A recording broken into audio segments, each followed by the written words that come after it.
Well, we have only seen those reports in the media, but officially nothing has been communicated to us as yet.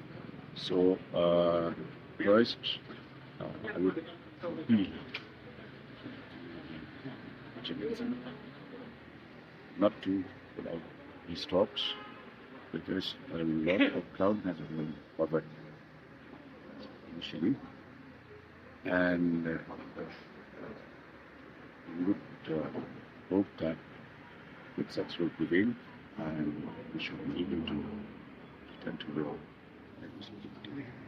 Well, since both the Chief Minister and the Home Minister station, I will not be in a position to say much, but certainly the government will take a call on the matter, and it should be happening very soon.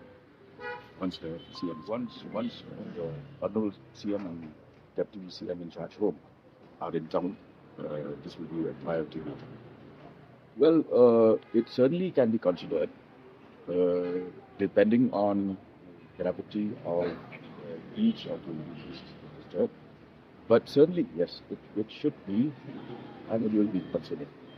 See, those are matters of detail, but in general, the approach should be that when you have these work, it should not be to the detriment of the section and to the interest of only one section. So it has to be reciprocal. Based on the principle of reciprocity, then only we can take a stand on matters of detail. But the general approach would be that has to be with the